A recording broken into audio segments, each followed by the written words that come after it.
প্রথম প্রশ্ন যে পিনাকি ভট্টাচার্য একটা প্রস্তাব দিয়েছেন যে খালেদা জিয়াকে আজীবনের জন্য রাষ্ট্রপতি পদে বসানো হোক এবং ডক্টর ইউনূস প্রধান উপদেষ্টা থাকবেন এবং তারপর তারা একটা নির্বাচন করবেন। কিন্তু খালেদা জিয়ার ব্যাপারে তার প্রস্তাবটা হচ্ছে যে তিনি যতদিন বেঁচে আছেন ততদিনই বাংলাদেশের রাষ্ট্রপতি থাকবেন। দলের ভেতরে এই প্রস্তাবটা নিয়ে প্রতিক্রিয়া কেমন? আপনাকে ধন্যবাদ। যারা শুনছেন, আপনার গুণগ্রাহীরা যারা সবসময় দর্শক, তাদের অনেক ধন্যবাদ। দেখেন, বাংলাদেশটা এখন এমন একটা, আমি আগে যখন ছিলাম আপনি দেখেছেন, তখন ফ্যাসিস্ট বলতাম, ফ্যাসিস্টের একরকম অত্যাচার ছিল। এখন আমরা মনে করলাম অনেক কিছু হবে হয়তো দেশের জন্য, দেশের মঙ্গলের জন্য। এখন দেখি যে যেই লাউ সেই কদু, অনেকটা এরকম, মানে খুব দুঃখ ভরা কারণে বলছি, কারণ 1 বছর প্রায় হয়ে যাচ্ছে, এখন পর্যন্ত কিন্তু কোনো চেঞ্জ নাই। ব্যর্থতারও কোনো সফলতা মুখ দেখছে না ব্যর্থতাগুলো, বরং আরো ব্যর্থতাগুলো মুখ থুবড়ে পড়ছে। এই মুখ থুবড়ে পড়ার জন্য কিন্তু আসলে আমরা বাংলাদেশে এত স্পিরিট, এত মানে জানলেওয়ালা যেটাকে বলে, এত কিছু সব এই দেশে এখন তো আর এত কিছু, এই যেগুলো একটা সময় দেশ স্বাধীন হওয়ার পর অভাব ছিল, ওই অভাবগুলো নাই। তাহলে কেন আমরা এগোতে পারছি না? এই যে আমরা পশ্চাৎপদ হয়ে আছি, এটা আমাদেরকে ভীষণ দুঃখ দেয়। দেখেন, দেশনেত্রী বেগম খালেদা জিয়া, আপনার প্রশ্নের যদি জবাবে আসি, ওই গ্রামে একটা কথা বলে যে যার বিয়ে তার খবর নাই, পাড়াপড়শির ঘুম নাই। তো এই যে যিনারা এই অফারটা দিচ্ছেন, তাদেরকে আমরা বলতে চাই যে আমরা তো একটা গণতান্ত্রিক সরকার ব্যবস্থা চেয়েছিলাম। আগে সরকারের কাছে আমরা চেয়েছিলাম যে একটা সুন্দর নির্বাচন হোক, ভালো ভোট হোক, মানুষ যাতে বলতে পারে আমার ভোট আমি দিব, যাকে খুশি তাকে দিব। আপনি দেখেন 91 থেকে শুরু করে এই পর্যন্ত দেশনেত্রী বেগম খালেদা জিয়া 20-এর অধিকবার সংসদ সদস্য হয়েছে। 20-এর অধিকবার বলছি, প্রতিবার 5টা করে, তারপরে শেষের দিকে 3টা সর্বোচ্চ। ওইভাবে যদি আমি হিসাব করি, যেখানে যিনি দাঁড়িয়েছেন উনি প্রত্যেকেই ওনাকে ভোট দিয়েছেন, বিফলে কোনখান থেকে তাকে ফিরে আসতে হয়নি। উনি একমাত্র ব্যক্তি বাংলাদেশে কখনো ফেলের মুখ দেখে নাই। ওনার নিজের আসন, মানে যেটাকে উনি যখন আঁকড়ে ধরেছেন, মানুষ তাকে এত দিয়েছেন, এত ভালোবেসেছেন। আজকে যারা ভালোবাসছেন তাদেরকেও আমি ধন্যবাদ জানাই। কিন্তু আমি এই কথাটা বলতে চাই, একজন গণতন্ত্র বিশ্বাস করা মানুষ মনে প্রাণে, যখন আপনার মনে পড়ে 1/11 সময় শেখ হাসিনাকে যখন অ্যারেস্ট করা হলো, তখন উনি ফুঁসে উঠেছিলেন, প্রতিবাদ করেছিলেন। এবং যখন বিদেশ যাওয়ার ব্যাপারে ওনাকে বাধ্য করার মতো হলো, যখন শেখ হাসিনা চলে গেলেন, উনি তখন বলেছিলেন আমি এতগুলো আমার সন্তান রেখে আমি কোথায় যাব। উনি কিন্তু যান নাই, গো ধরে বসেছিলেন। ওই মানুষটাকে ওনার জীবনের শেষ দিকে এসে ওনাকে কেন মানুষের সিলেকশনে যেতে হবে? আপনি বলছেন বিএনপিরও এখনো প্রধানতম দাবি হচ্ছে একটা জাতীয় নির্বাচন, কিন্তু ডক্টর মোহাম্মদ ইউনূসের সঙ্গে আপনাদের নেতা তারেক রহমানের কথা হওয়ার পর আমরা শুনলাম যে নির্বাচন নাকি কিছুটা এগিয়ে ফেব্রুয়ারিতে আসতে পারে। কিন্তু আপনি তো জানেন যে এখন পর্যন্ত প্রধান নির্বাচন কমিশনার বলছেন তাদেরকে সেরকম কোনো খবর বা নির্দেশনা জানানো হয়নি। বিএনপি ক্রমাগত বলছে যে নির্বাচন কমিশনকে একটা স্পষ্ট টাইম লাইন বা একটা সময় যাতে বলে দেওয়া হয়। বিএনপির এই অবস্থান, মানে এই অবস্থানে বিএনপি তো একা, আপনাদের মনে সন্দেহ কিনা যে নির্বাচনটা আসলে হবে না? না, বিএনপি একা এটা বলা বোধহয় ঠিক না। বাংলাদেশে ধরেন একটা সময় বিএনপি আওয়ামী লীগ এই দুইটা দলই সবচেয়ে বড় ছিল।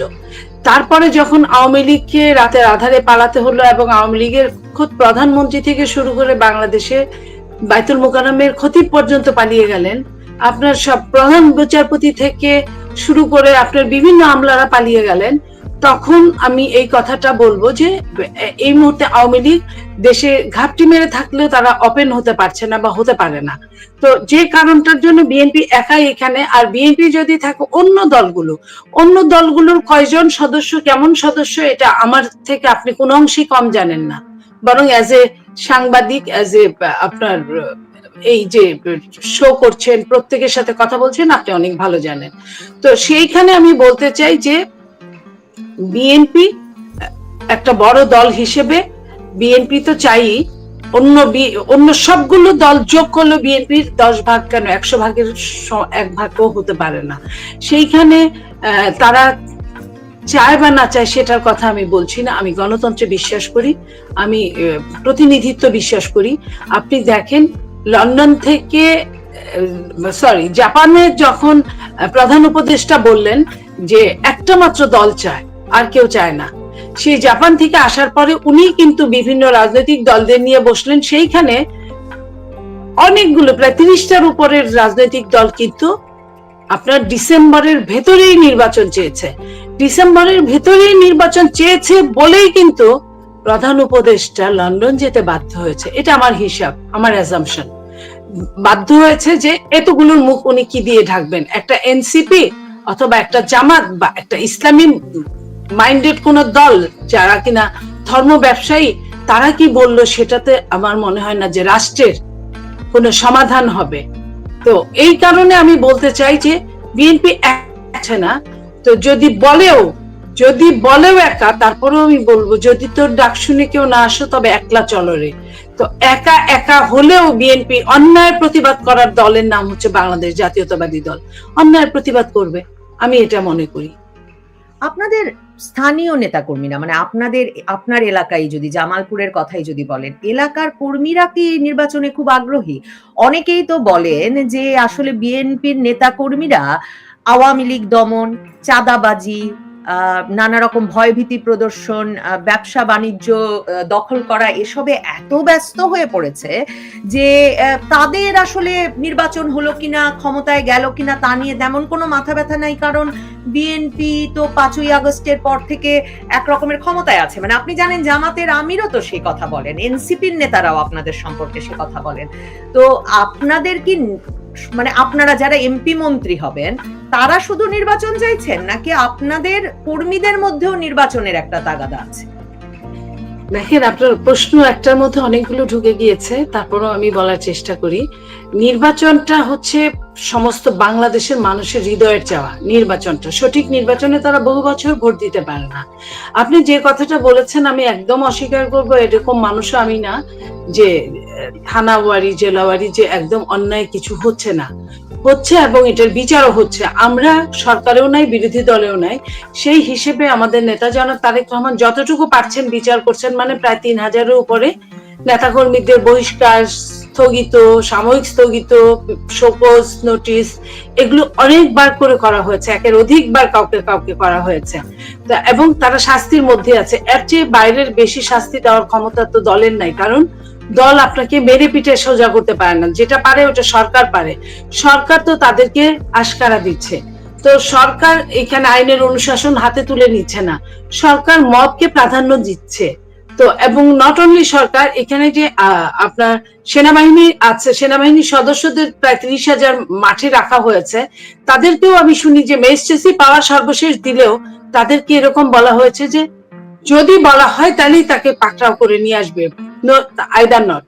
তো এইটা যদি হয় তাহলে তো আপনার মনে করেন যে বিচারের বাণী নিভৃতে কাঁদবে, এটাই স্বাভাবিক। তো এই জায়গাটায় আমি মনে করি যে আপনি যেটা বলেছেন, যারা কিছু মানুষ আপনার আত্মোপলব্ধি করে যে আমার টাকাটাই বেশি দরকার, এবং তারা টাকার পিছে ঘুরে, তারা আওয়ামী লীগের পিছে ঘুরে, তারা একদম যে নাই আমি বলবো না, তো তারা ঘুরছে, তাদের 2-4 জনকে নিয়ে বিএনপি একটা বিশাল দল, সমুদ্রের মতো। সেই বিএনপি এত বড় দলটা ম্যাক্সিমাম মানুষ এবং নেতাকর্মীরা অবশ্যই চায় যে নির্বাচন সঠিক সময় হোক এবং সেটা ডিসেম্বরের ভেতরেই হোক। এর বাইরে আমার মনে হয় কিছু চাওয়ার নাই, কারণ জনগণ, সাধারণ মানুষ কিংবা সাধারণ সাপোর্টার যারা রাজনীতি করে না, যারা ভোট দেয়, তারা কিন্তু বহুদিন ভোট দিতে পারে না। তাদের এই আক্ষেপ থেকে তাদের ভোট দেওয়ার খুব ইচ্ছা, তাদের মনের আকুতি হচ্ছে আমার ভোট আমি দিব, যাকে খুশি তাকে দিব। এই অবস্থাটা এই সরকার করতে পারবে কিনা, এই সরকার করবে কিনা আমি জানি না, কিন্তু জনগণের হৃদয়ের কথাটা আমি বলার চেষ্টা করি।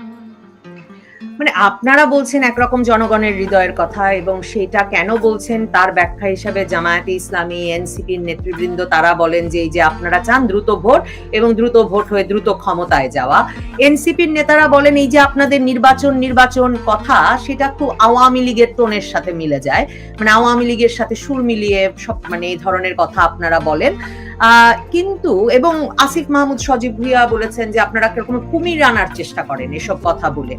তো এটা এনসিপির নেতৃবৃন্দের কিন্তু কথা হচ্ছে যে আগে করতে হবে সংস্কার এবং সংবিধানটা বাতিল করতে হবে, সংবিধান বাতিল করে একটা গণপরিষদ নির্বাচন দিতে হবে। এবং এই যে এখন যখন জুলাই বার্ষিকী পালিত হচ্ছে, তখন কিন্তু নাহিদ ইসলামরা আবু সাইদের কবরের সামনে দাঁড়িয়ে বলেছেন যে জুলাই আন্দোলন শুধু কোটার বিরুদ্ধে হয় নাই, এটা হয়েছে মানে সংবিধানটাকে ছুঁড়ে ফেলে দিয়ে নতুন সংবিধান প্রণয়নের জন্য। এবং সে কারণেই কিন্তু পিনাকি ভট্টাচার্যের ওই প্রস্তাব যে খালেদা জিয়াকে প্রেসিডেন্ট করে একটা সংবিধান বাতিলের মধ্য দিয়ে যাওয়া। জি, তারা তো পারবে না, এটা তারা জানে যে তারা একা এই জিনিসটা সংবিধান, আমি মনে করি সংবিধান মানুষের আমানত পারবে না। একটা অভ্যুত্থান পরবর্তী সরকার তারা গঠন করেছে, কেন তারা সংবিধান বাতিল করতে পারবে না? আমি আপনাকে একটা কথা বলি, অভ্যুত্থানের সময়টা থাকে একদম খুব খুব কম সময়। ওই সময়টুকুর মধ্যে অনেক কিছু করা যায়, অনেক মব করা যায়, অনেক কিছুই করা যায়, সেটার কোনো বিচার ওইভাবে যাদের নিয়ে অভ্যুত্থান হয় তারা ফিরে না আসলে বিচারটা হয় না। তো সেই জায়গায় আপনার তারা ওই 3 দিনের জন্য তারা রাজা ছিল, তারা অনেক কিছু ছিল, কিন্তু তারপরের যে অধ্যায়টা, তারা প্রত্যেকটা পদক্ষেপে ভুল করেছে। তারা যে ভুলগুলো করেছে, যে রাষ্ট্রপতির কাছ থেকে শপথ নিয়ে তারা সরকার গঠন করেছে, সেই রাষ্ট্রপতিকে চাইলেই ছুঁড়ে ফেলে দিয়ে আরেকজনকে বসাতে তারা পারে না। যে সংবিধানকে মেনে তারা শপথ নিয়েছে, চাইলেই তারা সেই সংবিধানকে ছুঁড়ে ফেলে দিতে পারে না। এটা জনসাধারণ করতে দিবে না। এই দেশটার উপর দিয়ে অনেক ঝড়ঝাপটা গিয়েছে, যাবে, এটা বাংলাদেশের জনগণ জানে, এবং বাংলাদেশের জনগণ ভেতর থেকে রক্তের রাজনীতি জড়িয়ে আছে। এবং এই কারণেই বাংলাদেশের জনগণ সময়ে সঠিক সিদ্ধান্ত নিতে ভুল করে না। তারা যে কারণে আপনি দেখেন যে 10 মাস আগে, 9 মাস আগে, আমি যদি 9 মাস বলি, যে এনসিপি, যখন এনসিপি না থেকে তাদের নাম ছিল সমন্বয়কারী বৈষম্য বিরোধী, তখন তারা যা বলতো জনগণ কিন্তু তাদের সাথে সাথে হে হে করতো। আপনার মনে পড়ে যে ওই ঘটনাটার পরে 5ই আগস্টের পরেই কিন্তু একটা বড় ধরনের বন্যা হয়েছিল, এবং এটা আনকমন বন্যা, কমন না। যেখানে যেমন ধরেন ফেনী, নোয়াখালী, তারপরে কুমিল্লা, এই জায়গাগুলো কিন্তু আগে বন্যা হতো না, বন্যা হতো আমাদের দিকে ময়মনসিংহ, রংপুর, দিনাজপুর, এইসব জায়গায়। তো এই যে আনকমন বন্যায় জনগণ ওদেরকে কতটুকু ট্রাস্ট করেছিল, যে মানুষ নিজের গায়ের গহনা খুলে, নিজে টাকা যখন না ছিল, ঘরে টাকা নাই কিন্তু গহনা খুলে তাদেরকে ওই বন্যায় সহযোগিতা করার জন্য লাইন দিয়ে, মাইল খানেক দূরে লম্বা লাইন দিয়ে তাদেরকে টাকা দিয়েছে। কিন্তু যখন দেখেছে যে ওই টাকাটা তছরূপ হয়েছে এবং আস্তে আস্তে সব থলের বিড়াল বের হওয়া শুরু করেছে, এবং তাদের মেন্টালিটি, আওয়ামী লীগের 15.5 বছরের পরে আওয়ামী লীগের ফ্যাসিস্ট সরকার বলেছিল যে আমার পিয়নেরই তো 400 কোটি টাকার মালিক। এইটা মানুষের আপনার কষ্টটাকে আরো দ্বিগুণ, চতুর্গুণ, 100 গুণ করেছিল। মানুষের আগুনে ঘি ঢেলেছিল বলেই কিন্তু আরো আপনার আন্দোলনটা বেগবান হয়েছিল। সেইটা যখন আপনার দেখলো যে 15.5 বছরের 400 কোটি টাকা আপনার 9 মাসে, 7 মাসে 450 কোটি টাকা হয়ে যায় একটা মন্ত্রীর এপিএস এর, ওই লাইক একই কাছাকাছি পদধারী। তো যখন হয়ে যায় তখন কিন্তু মানুষ নিজেকে সরিয়ে ফেলেছে। এখন আপনি দেখেন যে তারা ডাকলে কি পরিমাণ মানুষ হয় বা তাদের পক্ষে কয়টা কথা বলে। আমি যখন যেদিন শপথ নিয়েছে ছোট ছাত্রগুলো, সেই দিন থেকেই আমি তাদের বিপক্ষে কথা বলা শুরু করেছি, কারণ আমার কথা ছিল ওই ছেলেগুলো কিন্তু আমার সন্তান, আপনার সন্তানই। তারা, তাদের একটা টাইম আছে, সময় আছে, যে সময়টা তারা শিক্ষা নিয়ে, অভিজ্ঞতা নিয়ে তারা এই হালটা ধরতে পারতো। আপনার 52 ভাষা আন্দোলন বা আপনার ব্রিটিশ বিরোধী আন্দোলন, ভাষা আন্দোলন, 65 আন্দোলন, 69 আন্দোলন, 71 আন্দোলন, 90 আন্দোলন, প্রত্যেকটা আন্দোলনে বাংলাদেশের প্রেক্ষাপটে বাংলাদেশের ছাত্রছাত্রীরা সব সময় ছিল, সব সময় তারা সামনের কাতারের আপনার আন্দোলক ছিল, অভ্যুত্থানের বুক চিতিয়ে দিত, এই প্রথম না। কিন্তু তারা কিন্তু সেই সফলতার পরে ব্যাক টু দ্য প্যাভিলিয়ন, এই একমাত্র যে কিনা সাথে সাথে ক্ষমতার ভাগের মধ্যে ঢুকে গেল, শুধু সাথে সাথে ভাগের মধ্যে ঢুকে গিয়ে এখন মনে করে যে রাষ্ট্রটা তার। একজনের বাবা থেকে এখন গুটি কয়েকজনের বাবায় রাষ্ট্র পরিণত হয়েছে। এইভাবে তো দেওয়ার জন্য আমরা আন্দোলন করিনি। আমরা যুদ্ধ করি নাই, আমরা এত জীবনটা হাতের তালুতে নিয়ে রিস্ক নিয়ে রাতের অন্ধকারে টকশো করেছি, আপনারা তার চাক্ষুষ প্রমাণ, দিনে মিছিল করেছি, আন্দোলন করেছি। এই জন্য কি যে একজনের মুখ থেকে নিয়ে আরেকজনের মুখের মধ্যে ছুঁড়ে ফেলে দেওয়ার জন্য? এই দেশটা সবার, এই দেশটায় আপনার যতটুকু অধিকার আছে, রাস্তায় বস্তির একটা সন্তানেরও ঠিক অধিকার আছে, এবং রাজা বাদশার সন্তানদেরও ঠিক অধিকার একই আছে। আমি যে সাবেক এমপি ছিলাম, আমার অধিকারটাও আমি ঠিক একই জায়গায় দাঁড় করাতে চাই, একই জায়গায়। ক্ষেত্র বিশেষ আপনি যখন সাংবাদিক তখন আপনার এক ধরনের অধিকার, আপনি যখন ইউনিভার্সিটির টিচার তখন আপনার এক ধরনের অধিকার, আপনি যখন রাষ্ট্রের একজন গায়ক বা গায়িকা তখন আপনার এক ধরনের অধিকার, এবং আপনি যখন ভোটার তখন আপনার এক ধরনের অধিকার। তো আপনি এই জায়গাটায়, আমি ওদেরকে ছাত্র আন্দোলনের সামনের সারির লোক হিসেবে আমি সম্মান করি, কিন্তু যখন তারা ক্ষমতার ভাগাভাগি করলো, তারপরে যখন তারা এখন বলে যে তারা আপনার সনদ করবে, জুলাই সনদ, সংবিধানকে ছুঁড়ে মারবে, ৭২-এর সংবিধানকে, আমাদের কিন্তু ৭২-এর সংবিধান নিয়ে কোনো সমস্যা নাই। এই দেশটায় আমি চাইলেই ৭২-কে বাদ দিতে পারি না, ৭১-কে বাদ দিতে পারি না, ৯০-কে বাদ দিতে পারি না, বা এখনো বাদ দিতে পারি না, কোনো সালকেই বাদ দিতে পারি না, কোনো শতাব্দীতেই বাদ দিতে পারি না। হ্যাঁ, তার ভালো মন্দ নিয়ে হিসেব করতে পারি। তো সেই ভালো মন্দের হিসেবের মধ্যে তারা ৭২-এও লেখা আছে নারী পুরুষ, উঁচু নিচু, ধনী গরিব সবাই সমান, ১২৮-এর খতে। আবার আপনার মনে করেন এখনো যারা, তারা কি এই সনদকে ফেলে দিয়ে, সংবিধানের এই সংবিধানকে ছুঁড়ে ফেলে দিয়ে তারা এর চেয়ে বাইরে কি করবে? তারা কি নারীর ক্ষমতা আরো নিচে নামায় দিবে? যেটা আমরা দেখছি এখন, তারা যে সম্মানটা নারীকে করছে, তারা সদা সত্য কথা বলবো, আপনার সংবিধানের প্রধান লক্ষ্য ওই জায়গাটায় ধর্ম নিরপেক্ষতা সংবিধানের মধ্যে আছে। তো এই জিনিসগুলো তারা কোথায় ফেলবে? হ্যাঁ, তারা কোনো আপনার সংশোধনী আনতে পারে, যেটা বিগত সরকারের অনেক সরকার এনেছিল, আবার সরকার চলে যাওয়ার পরে আবার আগের জায়গায় ফিরে গেছে বা অন্য জায়গায় ফিরে গেছে। তারা ২-৪টা সংশোধনী আনতে পারে সংস্কারের নামে, সংস্কার দিয়ে সবাইকে নিয়ে বসে। কিন্তু তারা যদি এটা বলে যে ৭২-এর সংবিধানকে ছুঁড়ে ফেলে দিবে, আমি ধিক্কার জানাই তাদেরকে। আর কেউ যদি আমার দল যদি এই যুদ্ধে অংশগ্রহণ না করে, আমি একাই দাঁড়িয়ে লড়বো। আমি সেই মানুষ, আমি যে কোনো অন্যায়ের প্রতিবাদ করি, কারণ ওই সংবিধানে আমাকে দেখাতে হবে কোন জায়গাটা সমস্যা, এবং ওইখানে কি আইনের অনুশাসন এর আগে সরকারের কাছে ছিল না, সেটা কি সংবিধানে লিখে আছে? সংবিধানে তো আইনের অনুশাসনের কথা বারবার করে লেখা আছে। তাহলে আপনি পালন করলেন না, দোষটা আপনার। কিন্তু আপনি সংবিধানের দোহাই তো দিতে পারেন না। আপনি আরেক বাংলাদেশ স্থাপন করবেন, কে বলেছে আপনাকে? বাংলাদেশ একটাই বাংলাদেশ, বাংলাদেশের আরেক বাংলাদেশ, পরের বাংলাদেশ, আগের বাংলাদেশ, এমন কোনো কথা হতে পারে না। হ্যাঁ, আপনার একটা ডেটকে সম্মান করতেই পারেন, সেই সম্মানে আমি আপনার অধিকারের আপনার বাধাগ্রস্ত করব না, কিন্তু তার মানে আপনি বাংলাদেশটাকে আরেক বাংলাদেশ বানায় দিবেন, এটা তো হতে পারে না। তো আমাদের বেসিক জায়গাটা আমাদের ঠিক রাখতে হবে। বেসিক জায়গা ঠিক রেখে তারা কি বললো সেটা না হয় আমরা মানলাম।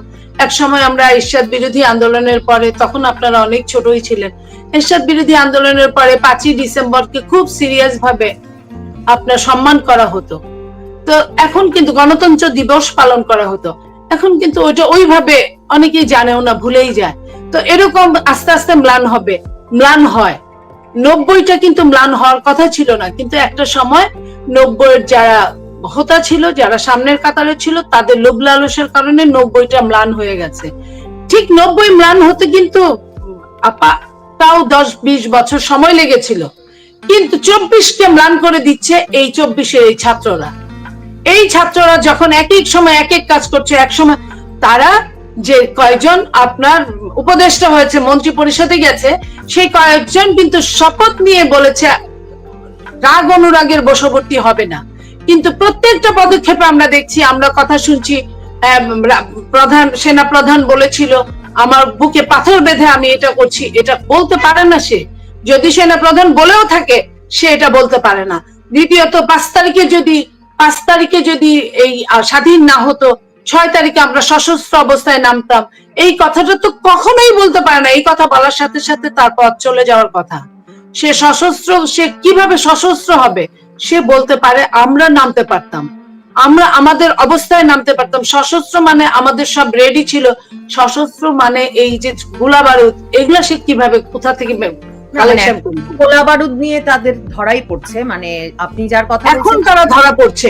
এই যে ধরা পড়ার পরে যে কথাটা বললো, এটা শেষ করি, যে কথাটা বললো যে সে লাইসেন্স করেছে, আপনি দেখেন 11 দিন বা 10 দিনের ব্যবধানে 2টা লাইসেন্স হয়েছে। 10 দিনের ব্যবধানে 2টা লাইসেন্স, একটা মন্ত্রী কেন, মহামন্ত্রী হলেই হয় নাকি? তাকে তো প্রটেক্ট করার জন্য প্রটেকশনের লোক আছে তার।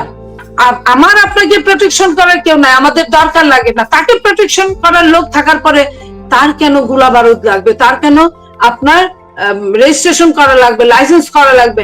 তো এই লাইসেন্স করতে গিয়ে সে যে কথাটা বলেছে যে এটা হয় অনেক সময়, আপনার অনেক শর্ত ফিল আপ না হলেও হয়। হ্যাঁ, যে দেশে বিচার বিভাগের স্বাধীনতা কম থাকে, যে দেশে আইনের অনুশাসন থাকে না, সে দেশে মাইট ইজ রাইটটাই কার্যকরী হয়ে যায়। সে যে কথাগুলো বলেছে এগুলো মাইট ইজ রাইটের কার্যকরী একটা অংশ স্বরূপ, আর কিছুই না। তো আমরা বলতে চাই যে এই মাইট ইজ রাইট তার কি নিজে চিন্তা করে দেখে যে তার পায়ের নিচে মাটি কতটুকু আছে? কালকে যদি উল্টে যায়, শেখ হাসিনার মতো দুর্দান্ত প্রতাপশালী একজন সরকার, আমি অস্বীকার করব না এখানে, তার কতটা সে পাওয়ার ইউটিলাইজ করেছিল বা করতে পেরেছিল তার আগের বছর, সম্ভবত 24-এই তাকে 100 নারীর, পৃথিবীর 100 শাসকের মধ্যে তাকে রাখা হয়েছিল। তো সেই মানুষটাকে কিন্তু পালিয়ে যেতে হয়েছে। তো তার চেয়ে বড় তো আসিফ মাহমুদ না, তো সে কিভাবে এই কথাগুলো বলে? শেখ হাসিনার প্রসঙ্গ আনায়, মানে বিএনপি কে যে একরকমের, মানে কি বলবো, এনসিপি জাতীয় নাগরিক পার্টির এই নেতারা তুচ্ছ করছেন, তার একটা বড় কারণ কিন্তু এটা, তারা বলেন যে আপনারা তো পারেন নাই দোর্দণ্ড প্রতাপশালী শেখ হাসিনাকে ক্ষমতাচ্যুত করতে। আপনি জানেন যে যখন মির্জা ফখরুল ইসলাম আলমগীর প্রথম বললেন যে ছাত্র উপদেষ্টা থাকলে এই সরকার নিরপেক্ষ থাকে না, তাহলে এই সরকারের অধীনে নির্বাচনকে নিরপেক্ষ সরকারের অধীনে বলা যাবে না, তখন কিন্তু নাহিদ ইসলাম মির্জা ফখরুল ইসলাম আলমগীরকে মনে করিয়েছিলেন যে এটা অভ্যুত্থান পরবর্তী সরকার, এবং 1-11 সরকারের সঙ্গে পার্থক্যটাই হচ্ছে যে ছাত্র উপদেষ্টারা এর মধ্যে আছেন। তো এবং আপনারা যখন এটা বুঝতে পারেন না, ওই একই অভিযোগ যে আপনারা আওয়ামী লীগের টোনে কথা বলেন। তো আপনারা তো পারেন নাই আসলে শেখ হাসিনাকে নামাতে। তো রাজপথে শেষ পর্যন্ত যে ফলাফল আনে সে তো বিজয়ী পক্ষ। আপা, আপনি দীর্ঘ সময় রাজপথে রাজনীতি করেছেন, হামলা মামলার শিকার হয়েছেন, কাজেই কিন্তু শেষ পর্যন্ত জয় নিয়ে আসতে হয়। তো আমি আপনাকে একটা কথা বলি, এখন সংস্কারের জন্য যদি সংবিধান বাতিল চায়, সেটা বাধা দেওয়ার আপনারা কোন পক্ষ? দেখেন একটা কথা বলি আপনাকে, আপনি অনেকগুলো কথা বলেছেন, সেটা হলো যে অনেক সময় খালি চোখে যা দেখা যায় ওটাই কিন্তু ঠিক না। খালি চোখের তাদের কিন্তু আর অনুবীক্ষণ যন্ত্র আবিষ্কার হতো না, তাহলে কিন্তু এত কিছুর আবিষ্কার হতো না। তো এই যে খালি চোখে যে দেখা গেছে তাদের সামনে কয়েকজনকে ওই আপনার সিকিউরিটি হিসেবে দিয়ে তারা আন্দোলন করেছে, তারা তো সরকারের সাথে আতাতি করে ফেলেছিল। এটা আমার কথা না, উমামা নিজে বলেছে, আপনি দেখেছেন, তারা তো সরকারের সাথে আতাত করেছিল। তাহলে আন্দোলনটা হলো কিভাবে? আমরা যখন এই জিও পলিটিক্স আমরা দেখেছি, যেখানেই বিএনপি সেখানে আপনি জানেন যে 10ই অক্টোবর আর 28শে অক্টোবরে দুইটা ঘটনা, যেভাবে বিএনপি কে এত মানুষ হওয়ার পরেও বিএনপি যেভাবে আপনার সাকসেস হতে পারলো না, এটা তো জিও পলিটিক্স এর কারণেই হতে পারে না। আন্তর্জাতিক ভাবে বিএনপির কাছে দিবে না বলে আমি ব্যক্তিগত ভাবে এই কথাটা বলছি যে এখনো -2 ফর্মুলা বলবৎ আছে বলে বিএনপি যত লোক দিয়েই কাজ করাক না কেন, এর চেয়ে যদি যত লোক শহীদ হয়েছে তার চেয়ে 3 গুণ বেশি শহীদ হলেও বিএনপি সাকসেস হতে পারতো না, কারণ তারা বিএনপির হাত দিয়ে এই সাকসেসফুলনেসটা নিয়ে আসবে না। কারণ বিএনপি কে তাহলে ক্ষমতা দিতে হয়, পাওয়ার দিতে হয়, সেটা তারা দিবে না যারা -2 ফর্মুলাটা কার্যকর করার জন্য বদ্ধপরিকর নিজেদের কাছে এবং আপনার আন্তর্জাতিক ভাবে। সেই তারা তাদেরকে শোনা যায়, কথিত আছে যে কিছু কিছু ছেলে মেয়েদের প্রশিক্ষণ দিয়েছিল, সেই প্রশিক্ষণে ওই যে কিছু কিছু যন্ত্রপাতিও নিয়ে এসেছিল। তো এই যে এই জায়গাগুলো তারা যে কথাগুলো বলে, তারা তো নিজেরা ডারকে থাকে। তারা কি 100 জন প্রথম সারির 2-3 জন যারা এখন নিজেদের দল বানিয়েছে, ঘোষণা দিয়েছে, তারা কি 100 জন নেতা কর্মীর নাম, তাদের 100 জন লোকের নাম কি তারা বলতে পারবে যে এরা আমার সাথে ছিল, এরা আমার সাথে ছিল? মুখস্থ বলতে পারবে না। অথচ আমরা যে 20-30 বছর 25 বছর আগে আন্দোলন করেছি, এখনো যদি আপনি বলেন কোন হলে কতজন, আমরা প্রথম এক একটা হলে যদি 10 জন করে বলি, আমার 140 জন, আমাদের সময় ঢাকা বিশ্ববিদ্যালয়ে 14টা হল ছিল, আমি 140 জনের নাম বলতে পারবো, এবং এইটার বাইরে জাতীয় পর্যায়ে আমি বলতে পারবো। তারা কি এটা বলতে পারবে 100 জনের নাম যে এই লোকগুলো আমাদের সাথে ছিল? সো দ্যাট তারা কেউ কারোর সঙ্গে জানে না। যখন একটা ফ্লু উঠেছিল তারা কিন্তু এটাই জানে তারা কোটা নিয়ে নেমেছে। তারা যে কথাই এখন বলছে, আপনার মনে পড়ে নিশ্চয়ই মির্জা ফখরুল ইসলাম আলমগীর সাহেবকে যখন সাক্ষাৎকারে বলছিল যে আপনাদেরও লোক আছে কিনা, উনি বলছে আমি জানি না, এই আমাদের কেউ নাই। এটা কেন বলছে? এটা বলছে এই কারণে এটা একটা কৌশল, যাতে সরকার নিজেই বলছে ধরপাকড়, কিন্তু আপনি খেয়াল করেন ওদের কয়জনকে অ্যারেস্ট করেছে? অ্যারেস্ট তো সব বিএনপির লোকজনদের করেছে, জামাতের লোকজনদেরকে করেছে, এবং যারা টকশো করে তাদেরকে করেছে, এবং যারা বিভিন্ন বুদ্ধিজীবী ডানপন্থী তাদেরকে অ্যারেস্ট করেছে। তো সেই হিসেবে আমি বলছি তাদেরকে তো ওই সরকার জানতো, পতিত সরকার জানতো এরা আমাদেরই লোক, এরা কোটা নিয়ে আছে, তারা তো মুনাফেক, তারা দুই দিকেই কাজ করছে। আমরা যাই হোক আমরা মুনাফেক হতে পারি না, আমরা শত্রুকে এটাই বিবেচনা করাই যে হ্যাঁ আমি তোমার শত্রু, অন্তত বন্ধু না। কিন্তু তারা তো মুস্তাক আহমেদের মতো বন্ধু সেজে কাজ করেছে আর ছুরিটা মেরেছে পেছন দিক থেকে। আমি এই কথাগুলো বলছি এই কারণে যে তারাই সবকিছু না। এবং আপনি দেখেন যত শহীদ হয়েছে, বিএনপি কিন্তু 700 সম্ভবত 34 জন শহীদের নাম বিএনপির বলতে পেরেছে। তারা তো এখনো বলতেই পারেন না যে কতজন শহীদ হয়েছে। তারা জাতিসংঘ বলে যে 1400-র মতো, সরকার বলে 800 সামথিং, আর তারা বলে 2000-এর মতো, কিন্তু তারা এখনো অ্যাকুরেট শহীদের হিসাবটা পর্যন্ত করতে পারে না। আপনি বুঝেন যে এটা তো 1971 সাল না, যে অ্যানালগ পৃথিবী হিসাব করা এত সহজ না। এটা ডিজিটাল পৃথিবী, প্রত্যেকটা ইউনিয়নে, থানায়, ওয়ার্ডে ফোন করলেই জানা যায় যে কয়জন এখানে মারা গেছে বা শহীদ হয়েছে বা আহত হয়েছে।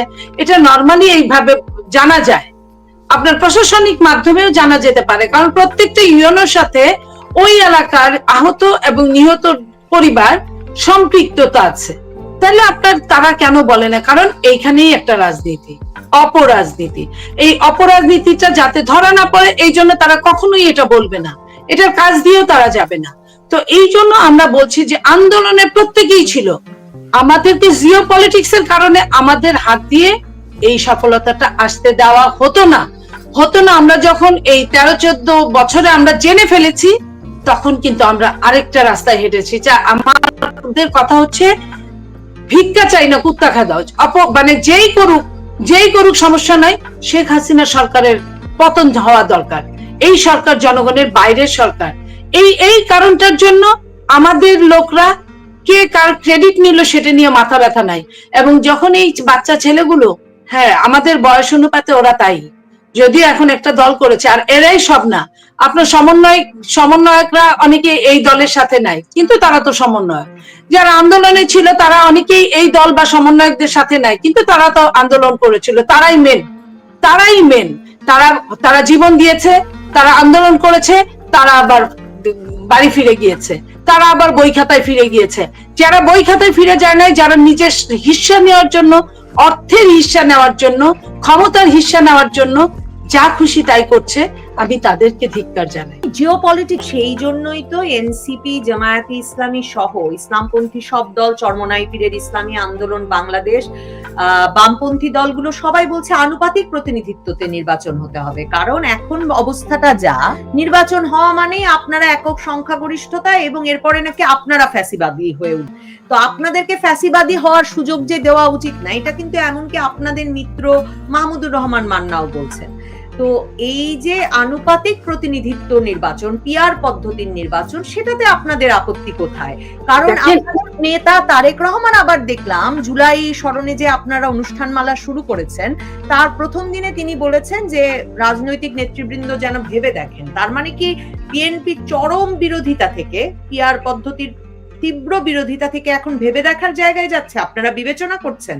আমি এটা মনে করি না। আমি মনে করি বিএনপি একটা উদারনৈতিক দল। বিএনপি থ্রো করে দিয়েছে যে তোমরা ভেবে দেখো।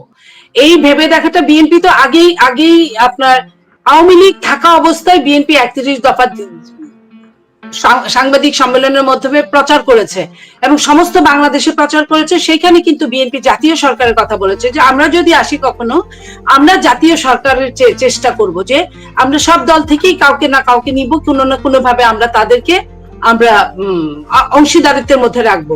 এখন আপনি মনে করেন যে এই যে পিআর পদ্ধতিতে কি হবে আপা, আপনি একটা দলের চিফ, আমি একটা দলের চিফ, দুইজনে দুই দলের একটা লিস্ট দিব, টানায় রাখবো। সেইখানে 300 আসনের জায়গায় নির্বাচন হবে, এরকম 5টা 10টা দলের সবাই লিস্ট রাখবে। রাখার পরে যে একটা পাবে সে প্রথম থেকে বা দ্বিতীয় থেকে পছন্দ করে চুজ করে দুইজনকে দিবে। সেই দুইজনকে যে আসনে রাখা হবে, হয়তো বা সেই আসনের লোকজন চেনেই না তাকে, তার 5 বছর লাগবে চিনতেই, ততদিনে কিন্তু সব শেষ। 5 বছর আরেকটা ভোট আসলো। দ্বিতীয়ত হলো তাকে অপছন্দ করে অ্যাজ এ ম্যান হিসেবে, তারপরেও সে যখন প্রতিনিধি হবে, জনপ্রতিনিধি, ওই জনগণ তো তাকে ভোট দেয় নাই, তাহলে জনপ্রতিনিধি হলে তারা কিন্তু কষ্ট পাবে। আমরা তো সবকিছু করি জনগণের লক্ষ্য, জনগণের উদ্দেশ্যে, তো জনগণের লক্ষ্য কিন্তু পূরণ হচ্ছে না সেইখানে। তৃতীয়ত আপনার যে একজন এক জায়গায় আরেকজনকে আরেক আসনে বসিয়ে দিল। আপনার দেখা গেল যে আপনি প্রেসিডেন্ট আপনার দলের, আপনি যেখানে দাঁড়িয়ে আছেন আপনি ওইখানে ভোট পাইছেন 5টা, কথার কথা। আর আপনি আরেক জায়গায় যেখানে আপনি রাজনীতি করেন সেইখানে আপনি ভোট পাইছেন 50,000। আপনি যেখানে 5টা ভোট পাইছেন ওইটাই আপনার দরকার, ওই আসনটা, আপনি ওই আসনটা জোর জবরদস্তি করে নিলেন। জনগণ কিন্তু আপনার প্রতি রুষ্ট হবে।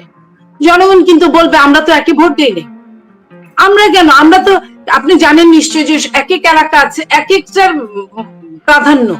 আপনার ফরিদপুরে গোপালগঞ্জে যদি যান দেখবেন নৌকার প্রাধান্য, আপনি যদি বগুড়ায় যান, আপনি যদি নোয়াখালী যান তাহলে দেখবেন আপনি ধানের শীষের সিরিয়াস প্রাধান্য। মানিকগঞ্জ যদি যান দেখবেন 100 জনে 95 জন ধানের শীষে ভোট দিয়েছে। তো ওই জায়গায় যদি একটা চরম যদি নৌকার লোকরে প্রতিনিধি করা হয়, তারা কিন্তু ওই 5 বছরই কষ্ট পাবে। ঠিক আবার আমার জায়গায় যদি আমাকে না দেওয়া হয় বা আমাকে পছন্দ করে না জনগণ, সেইখানে আমাকে দেওয়া হয়, জনগণ ঠিক সেম কষ্ট পাবে।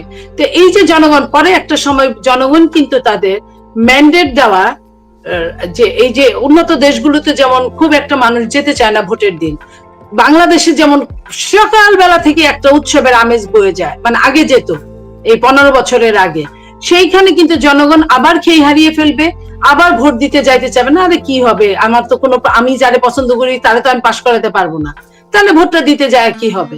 এই জিনিসটা মানুষ কিন্তু খুব ভালো করে বুঝে যে আমি যার জন্য খাটবো, যাকে পাশ করাতে পারবো, যার জন্য আমি একটা ভোটে যদি সে পিছিয়ে থাকে, আমি কিন্তু আমার ভোটটা দিতে যাব সঠিক সময় মতো। কারণ এক ভোটে যদি সে ফেল করে তাহলে আমার এই দুঃখ রাখার জায়গা থাকবে না। এটা কিন্তু শুধু মূর্খদের মধ্যে চলে তা কিন্তু না, চরম বড় বড় শিক্ষিতরাও কিন্তু এটা আপনার মনে করে, এটা ধারণ করে, লালন করে। সেই ধারণের জায়গাটা, লালনের জায়গাটা কিন্তু আপনি ধ্বংস করে দিচ্ছেন। তো এই যে যেটা জনাব তারেক রহমান সাহেব আমাদের নেতা, উনি বুঝানোর চেষ্টা করেছেন যে আপনারা এইটা দেখেন চিন্তা করে যে আপনাদের এখানে কতটুকু কি হবে, সব দিক দিয়েই উনি ক্লিয়ার করেছেন যে আপনারা বুঝেন। তারপরে 10 দিন বুঝে হয়তো একদিন বসবেন তারা, তারপরে এটাই হবে। বিএনপি দেখেন 2বার প্রধানমন্ত্রীর পরে আবার গ্যাপ দিয়ে হতে পারবে, এটা নিয়ে কিন্তু ধরেছিল, ধরাটা স্বাভাবিক অস্বাভাবিক না, বড় একটা দল। তারপরে সব ছোট ছোট দলগুলো যখন সবাই চেয়েছে, তখন কিন্তু বিএনপি আপনার এটাতেও কিন্তু মেনে নিয়েছে। আপনার 70 ধারার কিন্তু শুধুমাত্র অর্থ বিল এবং ম্যান্ডেটের বিলটা ছাড়া আর সবগুলোই কিন্তু মেনে নিয়েছে। তো এই যে এই এতগুলো ছাড় দেওয়ার মানসিকতা মেনে নেওয়া ছাড়া বিএনপির গতিটা কি? ধরুন পিআর পদ্ধতির কথা যদি বলি আপা, পিআর পদ্ধতিতে নির্বাচনের ডাক দিলেন চরমোনাই পীর গত শনিবার, এবং সেই সমাবেশে আপনারা তো জানেন আপনাদের দাওয়াত দেওয়া হয় নাই, কারণ আপনারা আনুপাতিক প্রতিনিধিত্ব পদ্ধতিতে নির্বাচনের বিপক্ষে অবস্থান নিয়েছেন। এছাড়া চরমোনাই পীরের এই ঐক্য সমাবেশকে নেতারা ঐতিহাসিক বলছেন, কারণ জামায়াতে ইসলামী সহ সকল ইসলামপন্থী দল তো আছেই, এনসিপি গেছে, গণ অধিকার পরিষদ গেছে, সকলে ওই মঞ্চে গিয়ে উপস্থিত হয়েছে এবং সকলে পিআর পদ্ধতির নির্বাচনের পক্ষে কাজ করবেন বলে মতামত দিয়েছেন। আপনাদের এটা মেনে না নিয়ে উপায় কি? এমনকি আপনাদের মিত্ররা, আমি বললাম মাহমুদুর রহমান মান্না পিআর পদ্ধতির পক্ষে এখন কথা বলছেন, গণ অধিকার পরিষদের বিপি নূর, যাকে আপনাদের নেতা তারেক রহমান পটুয়াখালীতে মনোনয়ন দিয়েছেন, বলেছেন বিএনপি নেতাদের তার পক্ষে কাজ করতে, সেই নূরও গিয়ে কিন্তু উঠেছেন ইসলামী আন্দোলনের সমাবেশে। উপায়টা কি বিএনপির মেনে না নিয়ে? শোনেন, এখন একটা ট্রেন্ড চালু হয়েছে, এটা ভালো, খারাপ না, যে কারো কোনো মিটিং এ 10 দলের সবাইকে দাওয়াত দেয়। দু একটা দল আপনার কারোর প্রতি বিরোধ থাকতেই পারেন, দাওয়াত দেয়, সবাই কিন্তু যায়। গতকালকে আপনি দেখেছেন বিএনপি মিটিং এ সবাই এসেছে, যাদের দাওয়াত দিয়েছে প্রত্যেকে এসেছে, তাদেরকে মঞ্চ ছেড়ে দেওয়া হয়েছে, তারা বক্তব্য রেখেছে। তো সেই হিসেবে আমি বলতে চাই, চরমোনাই মনে করছেন যে পিআর দিলে তারা একটা, হ্যাঁ তারা 2-1টা আসন পাবে, আমি অস্বীকার করছি না। কিন্তু আপনি জানেন যে জামাত এবং এই চরমোনাই, এদের কিন্তু সমস্ত বাংলাদেশে যত মানুষ আছে, এদের যে কোনো মিটিং এ তারা ডাক দিলে সব মানুষ কিন্তু ঐক্যবদ্ধ। এই যেতগুলো মানুষ দেখছেন, এই এতগুলো মানুষই, তাদের কেউ কিন্তু ঘরে বসে থাকে না। আমরা যেমন আমাদের অনেক খাতে, যেমন কালকের মিটিংটায় আপনার আমাদের কার্ড সিস্টেম করা হয়েছিল, যে কার্ড দেখাতে যেই হোক না কেন, কার্ড দেখাতে না পারলে সে ঢুকতে পারবে না, কারণ অ্যাকোমোডেশনের একটা ব্যাপার থাকে, আপনি জানেন। তো সেখানে আমরা চাইনি যে প্রথম একটা মিটিং এই জুলাইয়ের প্রথম দিনই কোনো হই হুল্লা না হোক, জায়গা নিয়ে সেইখানে করেছিল। তো ওদের তো তা না, ওদের হচ্ছে উল্টা, যেখানে যে উপস্থিত আছে, যে মিটিংই হোক, তাদের ছাত্রদের মিটিং হোক, যুবদের মিটিং হোক, স্বেচ্ছাসেবকদের মিটিং হোক, যাদেরই হোক, সব দল একসাথে গিয়ে ওইখানে অ্যাটেন্ড করে। তো সেই অ্যাটেন্ডে তারা অনেক কিছু মনে করছে। পিআর পদ্ধতিতে গেলেও কিন্তু তাদের যে কপাল খুব বেশি খুলবে তা কিন্তু না। কারণ আপনার মনে আছে নিশ্চয়ই যে এরশাদ কিন্তু যখন অ্যারেস্ট হয়েছিল, তখনও এরশাদ কিন্তু 5টা আসনে বিজয়ী হয়েছিল। এই কারণে এরশাদ যতবার তার এলাকায় দাঁড়িয়েছে, ওটাকে আঞ্চলিক ভোট বলা হতো। ঠিক এই দলগুলোরও কিছু আঞ্চলিক ভোট আছে। এই আঞ্চলিক ভোটগুলো যেমন যে এলাকায় আপনার পীরগিরি করেন বা রাজনীতি করেন, তাদের ওই এলাকায় তারা অনেক দিন যাবত দেখভাল করতে করতে একটা সম্পর্ক হয়ে গেছে। তো সেইখানে চরমোনাইয়ের পীরের জায়গায় যত ভোট সে পাবে, অন্য সমস্ত বাংলাদেশে বিশেষ কয়েকটা জায়গা ছাড়া সে যে অনেকগুলো ভোট পাবে তা কিন্তু না। এটা আমি মানে চ্যালেঞ্জ করে বলতে পারি। তো সেইখানে এক একজনে ধরেন একটা ভোট যদি গড়ে, যদি 3 লাখ ভোট পাইলে যদি একটা ভোট হয়, বাংলাদেশে আপনি জানেন যে অনেক ভোটার। আপনার আমার এলাকায় 6.5 আরো বোধহয় এই কয়েকদিন আরো বেড়েছে। এই এতগুলো ভোটার সেখানে পাশ করতে লাগবে, যদি ভোটাররা ঠিক মতো ভোট দিতে যায়, তাহলে মিনিমাম 2.5-3 লক্ষ 4 লক্ষ ভোট লাগবে। যদি ভোটের আমেজ ঠিক মতো হয়, তাহলে আপনার 5 লাখ ভোট কাস্ট হওয়ার কথা, যদি সবাই তাহলে ভোট দিতে যাবে। আর যদি না হয়, তাহলে 1-2 লাখ ভোট পাইলেই হয়। তো আমি যদি করে 2 লাখ ভোটও ধরি, সমস্ত বাংলাদেশে 8-10 লাখ 15 লাখ ভোট থাকা একটা বিরাট ব্যাপার তাদের। আমার তো মনে হয় না যে এক একজনে 5টা-6টা, এর বেশি এমপি তো পাবে। তো 5টা-6টা পাইলে, আর ছোট দলগুলো আমি যদি বলি যে নুরুর দল, আপনার গণ পরিষদ না, গণ অধিকার পরিষদ, সেইখানে তারা ঢাকা বেস রাজনীতি করেছে। ঢাকা বেস কিছু ছেলে মেয়ে আছে, ইয়াং এনার্জেটিক, কিন্তু প্রত্যেকটা জেলায় কয়টা মানুষ আছে আমি জানি না। কিছু আপনার প্রবাসীরা তাদেরকে একটু হেল্প করতো আর্থিকভাবে, আমি যতটুকু শুনেছিলাম। এরাও এখন বেঁকে বসেছে। তো এই যে একটা আসন 2 লাখ 3 লাখ ভোট পাবে কিনা আমার সন্দেহ আছে, কারণ মানুষ কিন্তু এক জায়গায় স্থির থাকে না। এই কারণে বলছি, যে আবারও বলছি, যে 2024-এর 5ই আগস্ট থেকে যত মানুষ বৈষম্য বিরোধীদের সাথে ছিল, আজকে তার কিন্তু 1000 ভাগের 1 ভাগ মানুষ আছে কিনা আমার সন্দেহ আছে। কারণ তাদের যে নেতা, চিফ অ্যাডভাইজার, তাকে নিয়ে মিটিং করার জন্য ডাকার পরে 14 জন লোক হয়। সেখান থেকে প্রমাণিত, আমি প্রমাণগুলো দিয়ে বললাম। আমি মে দিবসের মিটিং দেখেছি, আমি পহেলা বৈশাখের মিটিং দেখেছি, তাদের চিফ অ্যাডভাইজারের মিটিং এর জন্য লোক ডাকার দেখেছি। সো দ্যাট আমরা ভীষণ ভাবে হতাশ। আমরা এমন গণতন্ত্র চাই না। আমরা গণতন্ত্র চাই যে আপনার 19-20 না হোক, 20-30 হয়, 20-40 হোক, এটাও আমরা চাই না। মানে তার মানে কি, যে আপনি এরশাদ সাহেবের কথা মনে পড়ালেন, তাতে আমার মনে পড়লো, দেখেন এরশাদের জাতীয় পার্টি কোনো আলোচনায় নাই এখন, কোনো ঐকমত্য কমিশনের আলোচনা থেকে সবকিছুতে বাদ। কে জানে তাদেরকে নির্বাচনের আগে নিষিদ্ধ করা হয় কিনা, বা তারা নির্বাচনে অংশ নিতে পারে কিনা। আওয়ামী লীগ তো নাই। মানে আপনি যে ভোটের আমেজের কথা বলছেন, আপনারা 1 কেজি বাকিরা 1 ছটাক বলছেন, মানে মানুষ এবারই বা ভোট দিতে যাবে কেন? মানে যেহেতু ভোট হলেই সকলে জানেন আপনারা নির্বাচনে জয়লাভ করবেন, তাহলে এই ভোট কেন? এমনকি একজন বিএনপি, এই জন্যই কিন্তু আমরা বলি যে সবাই এটা একটা প্রশ্ন। আরেকটা প্রশ্ন, জামায়াতে ইসলামীর সহ এনসিপি সহ এরা যারা 5ই আগস্টের মূল আন্দোলনের নেতৃত্বে ছিলেন, তারাই বা ভোট হতে দেবেন কেন? মানে ভোট হলেই আপনারা ক্ষমতায় নিশ্চিতভাবে, তো আপনাদেরকে ক্ষমতায় নেওয়ার জন্য কি তারা আন্দোলন করলেন আর এখন ভোট আয়োজন করতে দেবেন? দেখেন, না দিলে তো সবার লস। ভোটটা, একটা ভোট যদি না হয় আপা, এই সরকার কি আসলে কোনো ভালো কাজ করতে পারছে? আপনারাই তো সারাদিন সমালোচনা করছেন, সারাদিন আপনারা তুলে ধরছেন। তো এই সরকারের, এটা তো অনির্বাচিত সরকার, এবং এই সরকার ছিল স্বল্পকালীন সরকার, অন্তর্বর্তীকালীন সরকার যার নামই।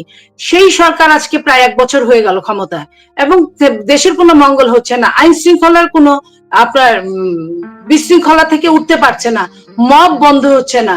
তো এই যে এই সরকারের আপনার তারপরেও থাকার তো অধিকার নাই। সেটা যদি সরকার চলে যায়, তাকে তো একটা ভোট দিয়ে যেতেই হবে। ভোট ছাড়া সে কিভাবে যাবে? তো সেইখানে সরকারের জন্য আমরা সুন্দরভাবে সরকারকে বুঝিয়ে বলার চেষ্টা করছি যে এই সরকার যখন আসছে, আমাদের তো ভেটো ছিল না তাদের বিপক্ষে, আমরা পজিটিভও ছিলাম না, নেগেটিভও ছিলাম না। হ্যাঁ, তবে পজিটিভ তো নেপথ্যে ছিলই, নেগেটিভ না থাকাটাই পজিটিভ থাকা। তো এই নেগেটিভ না থাকাটা পজিটিভ থাকারও তো একটা সময়সীমা থাকে। তারা এটা নিয়ে কোনো কাজ করছে না, করতে চাচ্ছে না, তারা দিব্যি আছে। তো এই দিব্যি থাকার জন্যই কিন্তু আমরা নির্বাচন চাচ্ছি। আমরা কিন্তু বলছি না যে 300 আসনই আমার হতে হবে। আমরা এটা নিয়ে আমরা শঙ্কিত বোধও করছি যে আমরা যেন 300 আসন না পাই, আমরা যেন 350 আসন না পাই, আমরা যেন 250 আসন না পাই। তো সেটার জন্য কি হবে, যারা যারা নির্বাচনে আসলে আমরা 250-300 আসন পাবো না, আমরা তাদেরকেও বলি তারাও নির্বাচনে আসুক। আপনি দেখেন, আমরা কিন্তু কোনো প্রতিবাদ করি নাই, পক্ষে না বিপক্ষে না। আমাদের কথা ছিল, আপনার সঙ্গে আমার দ্বন্দ্ব ছিল আপনি যতক্ষণ ক্ষমতায় ছিলেন, আপনি অন্যায় করেছেন তাই আমার সঙ্গে আপনার দ্বন্দ্ব। আপনি এখন ক্ষমতায় নাই, আপনার অন্যায়ের বিচার হচ্ছে বা বিচার হবে। তো আপনি বাকিটুক আসলে আমার তো ক্ষতি নাই। আপনাদের সব কাজ খারাপ হলেও ভালো যে 2-1 জন নাই তা তো আমি বলবো না। আমি আওয়ামী লীগের ক্ষেত্রে এই কথাটাই বলতে চাই। আপনারা আওয়ামী লীগের সময় নির্বাচনে যান নাই, আপনাদের সবচেয়ে বড় অভিযোগ ছিল যে আওয়ামী লীগ সরকার নিরপেক্ষ সরকার না। মির্জা ফখরুল ইসলাম আলমগীর কিন্তু বলেছিলেন যে ছাত্র উপদেষ্টারা থাকলে সরকার নিরপেক্ষ হবে না, এবং ছাত্র উপদেষ্টারা রয়ে গেছেন। এখন এই সরকারের অধীনে আপনারা তো নির্বাচনে যেতে রাজি, এবং নির্বাচনটা হবে কিনা তা নিয়ে সন্দেহ। ওইদিকে স্থানীয় সরকার নির্বাচন কিন্তু আগে চাইছে এনসিপি, জামায়াতে ইসলামী সহ অন্যান্য দলগুলো। জামায়াতে ইসলামী গণভোট চাইছে, গণপরিষদ নির্বাচন চাইছে এনসিপি। সেগুলোকেই বা আপনারা কিভাবে সামাল দেবেন? কারণ আপনি যদি গত আগস্ট থেকে দেখেন আপা, আপনি দেখবেন যে বিএনপির কোনো দাবি বা কোনো আহ্বানে আসলে কেউ সাড়া দেয় নাই। তো সেদিক থেকে আপনারা আশাবাদী কিনা যে সরকারের সঙ্গে নানা রকম আলোচনায় আপনারা আসলে সরকারকে আপনাদের কোনো কোনো বক্তব্যে একমত করতে পারবেন? দেখেন, এটা তো সময়ের ব্যাপার। সরকার একরকম কথা বলে যদি আরেক রকম করে, এটা কারোর জন্যই ভালো হয় না। তো সরকার কি বলেছে আমরা তাও জানি না, আপনিও জানেন না। আমরা দেখি একটু সময় নিয়ে যে সরকারের কথার সরকার মান রাখে কিনা। তার কয়েকদিনের মধ্যে হয়তো এখন পরিষ্কার অনেকটা হচ্ছে, আরো কয়েকদিনে আরো পরিষ্কার হয়ে যাবে। তো আমি যেটা বলছি যে এনসিপি বা জামাত যারা গণভোট চায়, আপনার স্থানীয় সরকার ভোট চায়, তাদের উদ্দেশ্যে এটুকুই বলতে চাই, তারা তো জানে যে তারা যে ক্ষমতার ব্যবহার করছে, তারা রাষ্ট্রীয় ক্ষমতার ব্যবহারটা তারা পুরোটাই করছে। রাষ্ট্র আপনার প্রত্যেকটা জেলা থানায় এনসিপির নাম শুনলে প্রশাসন নড়ে চড়ে বসে ভয় পেয়ে যায়, যা চায় তার চেয়ে বেশি তাদেরকে দিয়ে দেয় বা রাস্তা দেখিয়ে দেয়। তো আবার জামাত সব জায়গায় আমলাদেরকে সব জায়গায় তারা রিসেট করেছে। তো তাদের লোক দেওয়ার জন্য জামাত হতে গেলে আপনার সব পাওয়া যায়, বিশ্ববিদ্যালয়ের ভিসি থেকে সরকারের সচিব পর্যন্ত কোনোটাই বাদ যায় না, আপনি দেখেছেন। এবং এই যে ডিসি নিয়োগ গুলো হলো, বিএনপির বোধহয়, বিএনপি এত বড় একটা দল, এতদিন তারা ক্ষমতায় ছিল, বিএনপির একটা ছাত্র সংগঠন আছে খুবই শক্তিশালী, সেই ছাত্র সংগঠন থেকেই তো মানুষ, ছাত্ররাই তো বিসিএস দেয়, বিভিন্ন পিএসসির আন্ডারে চাকরি করে বা ভালো জব করে। তো সেইখানে তো যারা ছাত্র দলের তাদেরই তো বেশি থাকার কথা ছিল, কিন্তু এইখানে একটা দলের জন্য এটা পেরে ওঠা যাচ্ছিল না। এবং ডিসি নিয়োগের ক্ষেত্রেও দেখা গেছে যে হয় ফ্যাসিস্টের ডিসিরাই আছে, অথবা জামাত তাদেরকে নিয়োগ দিয়েছে নতুন করে, অথবা বিএনপির 4-5টার বেশি না, তাও সফট বিএনপি। জামাত নিজে বলেছে যে, সরকার বলেছে, জামাত বলেন নাই, ভুল বললাম, সরকার বলেছে যে সফট বিএনপি লাগবে। বিএনপি হলেও যদি নাই থাকে কেউ, তাহলে সফট বিএনপি, মানে হার্ড বিএনপি করা যাবে না। আমি মানে খুবই অবাক ভাবে একটা কথা বলি, কোন একটা জায়গায় আপনার কার্যকরী পরিষদ হয় না, সেই পরিষদে ওইখানের মানুষগুলো আমাকে খুব পছন্দ করে। তো তারা 2-3 বার আমার নাম পাঠিয়েছে, 3 বার সরকারের লোকরা কেটে দিয়েছে। ওটা কিন্তু এমন কোন জায়গা না, ওটা একটা অনারিয়াম জায়গা, জাস্ট অনারিয়াম। আপনার মাসে 2 মাসে 3 মাসে একটা মিটিং হয়, কোনো টাকা পয়সারও ব্যাপার নাই, জাস্ট অনার করা। তো সেইখানে পর্যন্ত আমাদের নাম দিতে দেওয়া হয় না। তার মানে হার্ড বিএনপির কোনো অবস্থা নাই। তো আপনার সফট বিএনপির যাদেরকে পেয়েছে তাদের 2-4 জনকে দিয়েছে। ক্ষমতা তো ইউটিলাইজ তারাই করছে, তারা 2 দলই করছে। 2 দলের কারোরই আপনার একটা কিছুদিন আগে আপনার নিবন্ধন ফিরে পেয়েছে, আরেকজনের নিবন্ধনই নাই, সারা বাংলাদেশের কমিটিই নাই। তারা হচ্ছে আপনার সরকারের হোতা, যারা ক্ষমতায় যদি নিজেরা জনগণের ভোট পেয়েও যদি ক্ষমতা প্রতিষ্ঠিত করে এবং সেইখানে যদি জবাবদিহিতা থাকে, তাহলে তারা এত ক্ষমতা ব্যবহার তখনও করতে পারবে না এখন যেটা করছে। তাহলে তারা কেন নির্বাচন চাবে আপা বলেন? তারা তো ভালো আছে, তারা তাদের দল গুছাতে পারবে, তাদের টাকার অভাব হচ্ছে না, তাদের আপনার ক্ষমতার অভাব হচ্ছে না। ক্ষমতা বরং ইউনূস সাহেবের তো ব্যক্তি, ইউনূস সাহেব ছাড়া তার গ্রামীণ প্রতিষ্ঠান ছাড়া কিছু নাই। যা আত্মীয় স্বজন কয়জনকে নিয়ে উনি কি বলে উপদেষ্টা পরিষদে আছেন, কিন্তু আর যে বাইরে কাজ করাবেন, ওনার বয়স ওনার সবকিছু মিলে এরাই তো সুবিধাগুলো ফেস করছে, নিচ্ছে। এই ক্ষমতাটা তারা কোথায় পাবে? এবং এই কারো ঘাড়ে বন্দুক রেখে যদি আপনার সমস্ত কিছু আপনার ঘরে আসে, আপনি তো তাই চান। পৃথিবীটা এখন কেমন? এখন কিন্তু কোনো দেশ অন্য দেশ দখল করে না। একটা দেশ এখন অন্য দেশের আপনার যত সম্পদ আছে, সম্পত্তি আছে, যেগুলা অস্থাবর, সেগুলোর উপর চোখ যায়। অস্থাবর স্থাবরের মধ্যে আবার আপনার মাটি পর্যন্ত তুলে নিয়ে যায়, যদি নিয়ে যেতে পারে, ইট বালু কাঠ পাথর সব নিয়ে যায়। তো সেইখানে এখন আর এই জনগণ পালার মতো লুট কেউ নিতে চায় না। সো রাষ্ট্র তোমার মতো তুমি থাকো, আমারে তোমার খালি অর্থবিত্ত দাও, তাহলেই হবে। তো ঠিক এরাও তাই, যে ক্ষমতা তখনই তারা যাবে যখন তারা নিজেকে সাফিসিয়েন্ট মনে করবে। এখন সাফিসিয়েন্ট না, এখন তো সে সরকারের চেয়েও ভালো রোল প্লে করছে। তো তার সমস্যাটা কোথায়? তার এই কারণে সে স্থানীয় সরকার নির্বাচনটা বেশি চাচ্ছে। আপনাদের উপায় কি হবে? মানে বিএনপি কি আওয়ামী লীগ আমলের চেয়েও এখন আরো বেকায়দায় পড়েছে কিনা, 1 নাম্বার প্রশ্ন। মানে আপনি বলছিলেন যে সকল কিছুর জন্য আপনার মনে হয় কেষ্টা ব্যাটাই চোর, আওয়ামী লীগের দোষ, কিন্তু এখন আপনাদের বিপদ আরো বেড়েছে কিনা সেটা একটা প্রশ্ন। আপনি -2 কথা বলেছেন, যে আপনি মনে করেন সেই -2 ফর্মুলা কার্যকর করার প্রক্রিয়া এখনো চলছে, সেটার প্রভাব আছে এখন আপনাদের বেকায়দায় থাকার। আর জিওপলিটিক্সের যে কথাটা আপনি তুলেছিলেন, মানে ভারতের সঙ্গে আপনাদের সম্পর্কটা তো ভালোই না বহু বছর। আমেরিকাও আপনাদের চায় না, কারণ তাহলে আপনারা 28শে অক্টোবরই সরকার ফেলে দিতে পারতেন। আপনিই বললেন চীন বোধহয় আপনাদেরকে বেশ চাইছে, কিন্তু চীন কিন্তু আপনাদের যেমন আমন্ত্রণ জানাচ্ছে, জামাতকেও বারবার নিচ্ছে চীনে, এনসিপি কেও নিচ্ছে, ভিপি নূরকেও নিচ্ছে। হ্যাঁ, তো আপনাদের পাশে তো তাহলে কেউ নাই। এই বেকায়দা অবস্থা থেকে আপনারা কি করে উত্তরণ হবে বলে মনে করছেন? সেখানে পিনাকি ভট্টাচার্যের প্রস্তাবটা বেশ গ্রহণযোগ্য কিনা? দেখেন, আমি আপনাকে বলি, আপনি বারবার ঘুরে ঘুরে জিওতে যাচ্ছেন, আপনি চান আমার মুখ দিয়ে আমি বলি, ঠিক আছে, আমি যতটুকু পারি সেটা আমি বলার চেষ্টা করছি। যে আমেরিকা চান না, ওই যে -2 ফর্মুলা যেটা আমি বললাম, চান না বলেই হয়তো বা ছাত্রদের মাধ্যমে এই ঘটনাটা ঘটেছে। কিন্তু ভারত প্রতিবেশী রাষ্ট্র, আমি চাইলেই প্রতিবেশীকে, আর বাবা মা এবং প্রতিবেশীকে মানুষ চেঞ্জ করতে পারে না। প্রতিবেশীকে আমি চেঞ্জ করতে পারবো না। আমি চেষ্টা করেছিলাম অনেকবার যে ভারতের সাথে ভাই ভাই মিলে সবার সঙ্গে বন্ধুত্ব, কারোর সঙ্গে শত্রুতা না, কিন্তু ভারত একটা দলকেই বাংলাদেশ মনে করে, আর কিছুই মনে করে না। এটা ভারতের সমস্যা, আমাদের সমস্যা না। তো আমাদের যেহেতু সমস্যা না, আমরা ভারতকে এর চেয়ে আর বেশি কিছু বলতে পারি না। গেল 2 নাম্বার হচ্ছে, আমেরিকা যদি না চায়, আমেরিকা কিন্তু ভারত থেকে সরে এসেছে, অন্তত বাংলাদেশের প্রেক্ষাপটে এসেছে বলেই কিন্তু পতিত সরকার পতিত হয়েছে। নইলে আপনার যতদিন ছিল ততদিন কিন্তু আপনার এটা হতে পারে নাই। এবং যখনই বুঝেছে গত সরকার, তখন কিন্তু তারা কারণে অকারণে বলতো। আপনার পিটার হাসকে নিয়ে যে ধরনের দুষ্টুমি হতো, সেটা চিন্তাই করা যায় না। এবং কি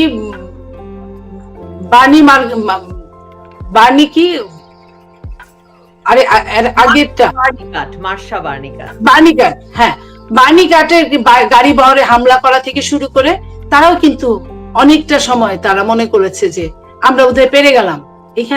এইখানে ফ্যাসিস্ট যে নিজেকে বিশাল বিশাল কিছু মনে করে, এটাই তার প্রমাণ, যে কারণে তাকে অনেক বড় খেসারত দিতে হয়েছে, অনেক বড় অসম্মানের সাথে খেসারত দিতে হয়েছে।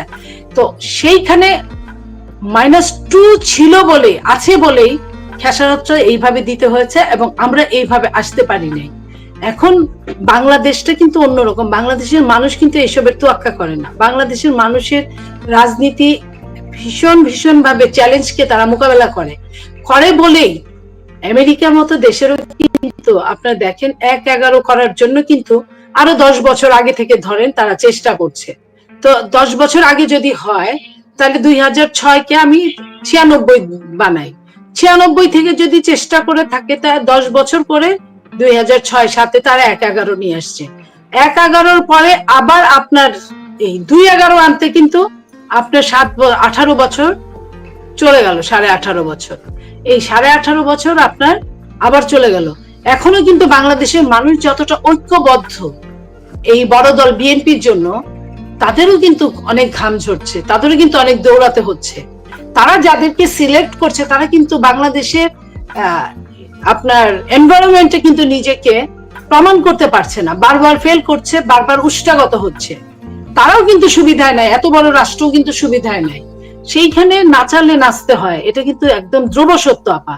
যে নাচে সে তো নাচেই, আর যে নাচায় তার কিন্তু ডাবল কষ্ট। তার মাথায় চিন্তা, তাকে কিভাবে নাচাবে তাকে প্ল্যান করতে হয়, তার সাথে সাথে আবার তারও নাচতে হয়। সো দ্যাট আমি বলতে চাই যে জিও পলিটিক্স বারবার সব সময়ের জন্য জিতে যাবে তা সব সময় ঠিক না। তবে এখনো সেটার মধ্য দিয়েই বাংলাদেশ যাচ্ছে। বাংলাদেশ যাচ্ছে বলেই ডক্টর ইউনূসের মতো মানুষও বিপদগ্রস্ত হয়ে লন্ডনে তাকে গিয়ে সময় দিতে হচ্ছে, বা অন্য জায়গায় গিয়েও তাকে সময় দিতে হচ্ছে। যাদের উপর ডিপেন্ড করেছিল তারাই যে সব না, সেও কিন্তু এটা টানাপোড়েনে বুঝে গিয়েছে। সেই জন্য আমরা বলতে চাই যে আগামী দিন কি হবে, আমরা আমাদের চেষ্টাকে অব্যাহত রাখবো। আগামী দিন কি হবে আমরা জানি না, তবে আমি মনে করি যে আওয়ামী লীগ একটা ভাগ্যবান দল। এত অত্যাচার নিপীড়ন চালানোর পরও আপা, আমি আপনার সামনে বলে যাচ্ছি, তারপরও আওয়ামী লীগ এইভাবে দাঁড়াতে পারে। বিএনপি তো 1-11 পরে যে অবস্থাটা হয়েছিল দেখেছেন, তো আওয়ামী লীগকে নিয়ে আবার এরকম হতে পারে এটা কিন্তু আওয়ামী লীগ চিন্তাই করতে পারে না। আওয়ামী লীগ নিজে সবকিছু ফেলে দিয়ে ছেড়ে দিয়ে পালিয়ে গেছে, এবং একদিনে পালিয়ে যায় না। ওবায়দুল কাদেরের সঙ্গে যখন কথা বলবেন আপনি, সে বলবে যে প্রায় 95 দিন সে বাংলাদেশে ছিল। এই 95 দিন কোথায় ছিল? কোনো না কোনো কারো না কারো জায়গায় ছিল। তো তারপরে তারা একের পর এক পালাচ্ছে। পালানো মানুষটা কিন্তু রুখে দাঁড়ানো একটা বেশ সময় লাগে, বেশ কষ্ট লাগে। সো এই কারণে আমরা বলতে চাই যে আমরা আবারও যুদ্ধের মধ্যেই আছি। আবারও যুদ্ধ করলে আমাদের একাই হয়তো করতে হবে।